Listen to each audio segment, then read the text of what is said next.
Well, hello everyone.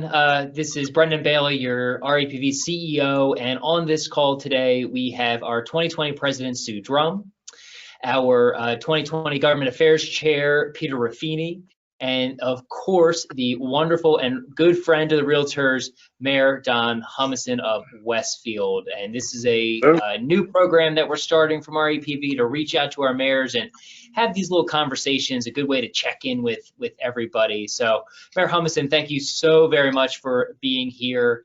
And with that, I'm going to kick it over to Peter Ruffini. Thank you, Brendan. Very pleased to be able to do this today. We're very pleased to be joined today, as Brendan said, by former state senator and now Westfield Mayor Don Humason.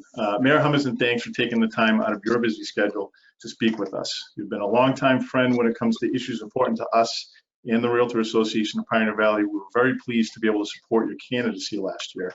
Certainly, life is very different from a year ago. So let's start off with the general question. How are things going for you in the city of Westfield? And specifically, what challenges and successes would you like to share with us?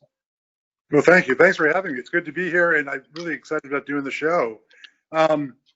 And thank you very much for the support of the Realtors over the years.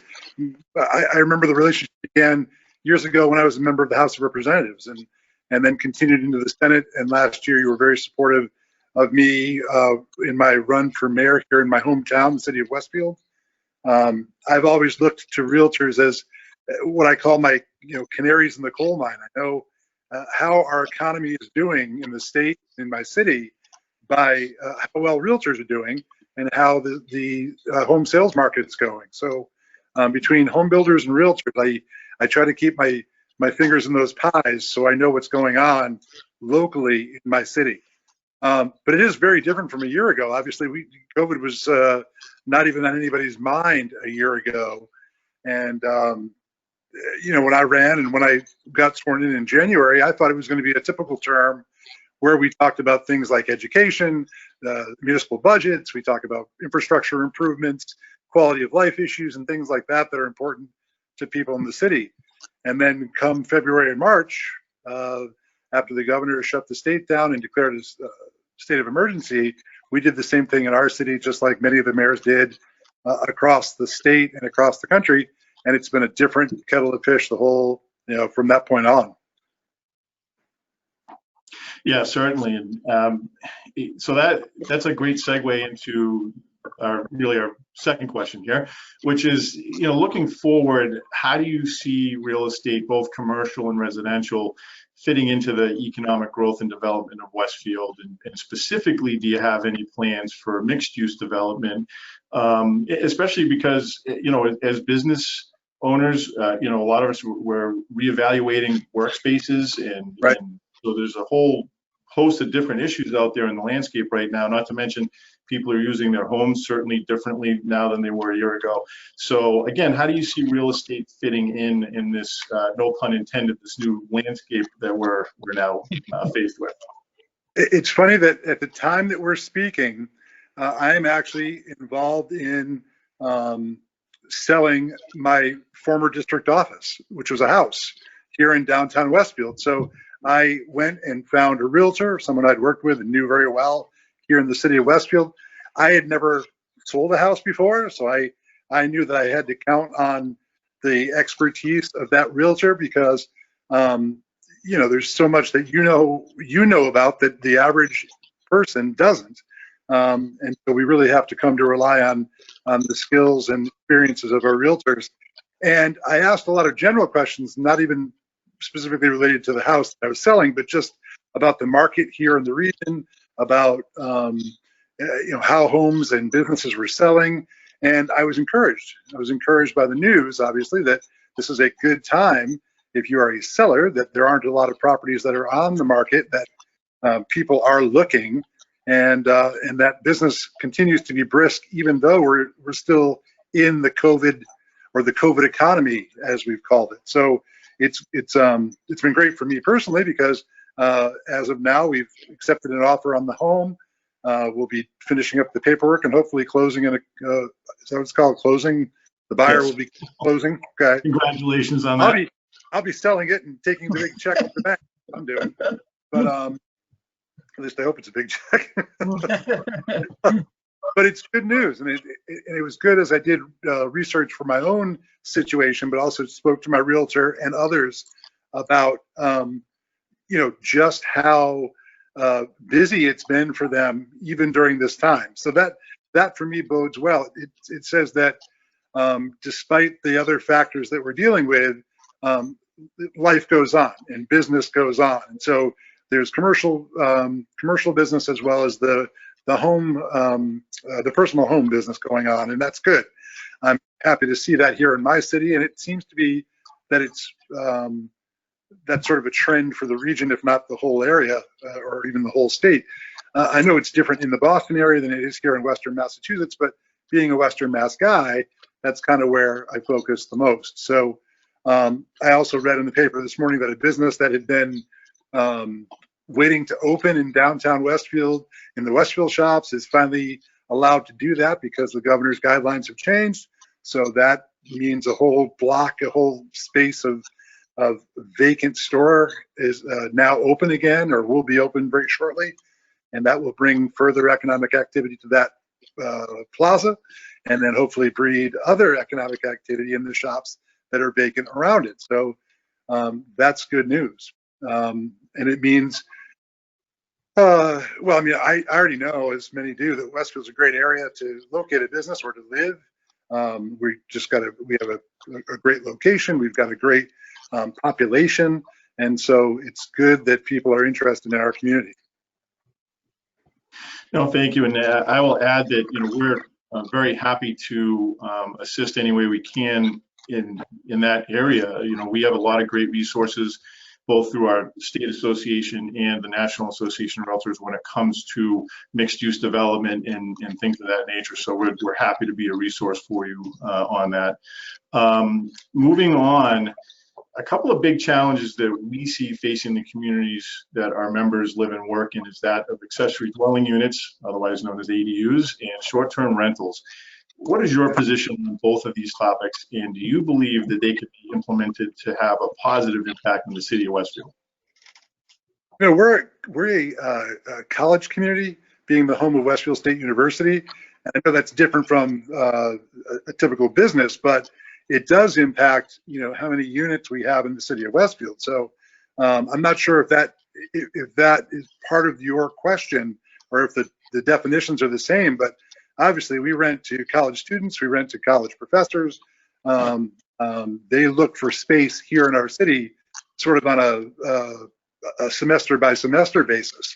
So the availability of units in our community is a big deal. It's a big deal to obviously the students who are trying to go to the school, but also I think to the people that work there as well. So, and then when we talk about trying to promote our businesses in the community, housing costs and housing availability is a big deal as well. If people can't find places to live, they can't work here in the city and they have to commute in from other areas. So that's important, obviously, to us, because we want people to live right here in Westfield. We want them to pay taxes here. We want them to avail themselves of the services in our community and become part of the city and really involve themselves in the community life. So to me as mayor, that's important, and I know that we're trying to promote that wherever we can. But one thing I noticed, and I'm sure it's not just unique to Westfield, but I noticed there's not a lot of new homes being built.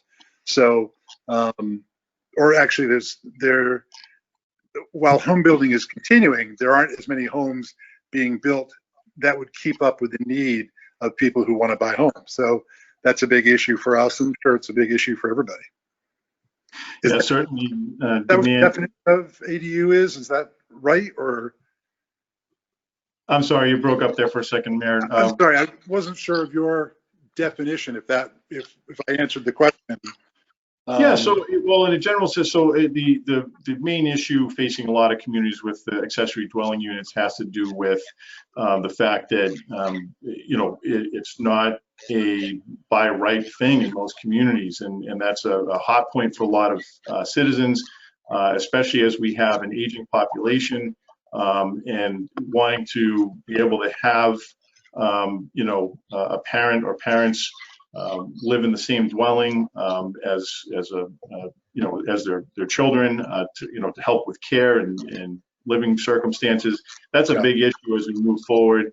And again, I would extend our offer to help out with, putting together policies and, pros and cons, et cetera, for that. And the issue of short-term rentals, as you touched on, it does vary from town to town. If you go to some areas such as Cape Cod or out in the Berkshires where, folks are going out there more for vacations, that's a different thing than in Westfield. Predominantly rentals out there are a lot of college students, but that's a landscape that's also changing right now because of the fact that education is different and people are not necessarily going to college while they're going to college. So there are going to be different issues facing rental properties in Westfield. So again, I would just say we're happy to be a resource. We have plenty of members, as you know, you're using a realtor member out there now to sell your property, but we can be of assistance for you with both of those issues. And specifically because they tend to be somewhat unique from town to town to town. So that's one of the things I valued very much about my relationship with the realtors, because an average person, even a politician, wouldn't really know these things. And so it's helpful for us to have experts to go to ask questions with regard to our districts and our communities. And people, realtors just seem to be really nice people.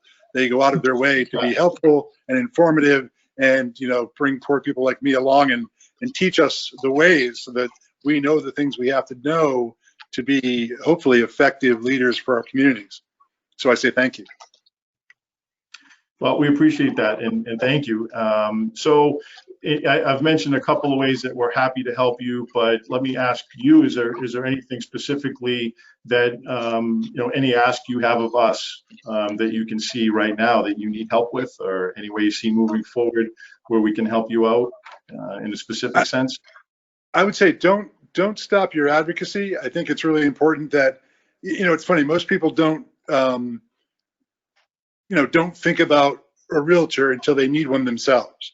But you can provide a lot of information to our citizens and the people in the communities who may not even be looking, who may not actually need the services of a realtor per se at that moment.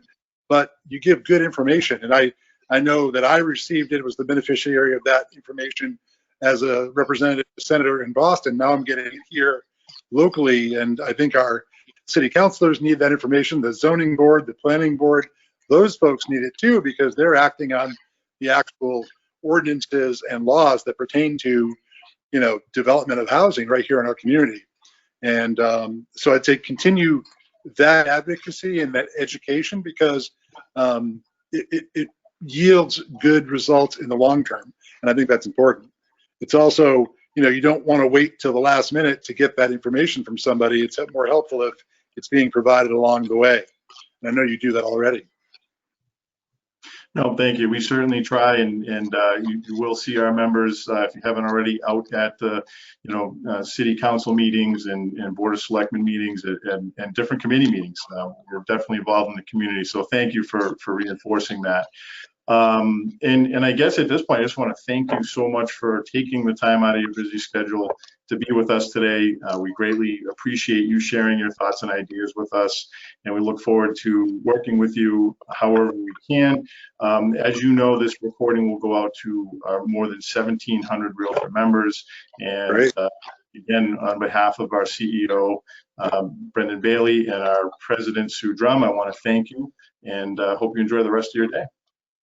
Thank you. You as well, Peter, Brendan, Sue, and all of you who are watching. I thank you. I love the fact that realtors are so involved in their communities, and I think that's great because we benefit from your experience, we benefit from your personality and your willingness to make wherever you may be a better place. So thank you, and keep that up. Thank you. Thank you very much. Have a great day. You too. Bye-bye.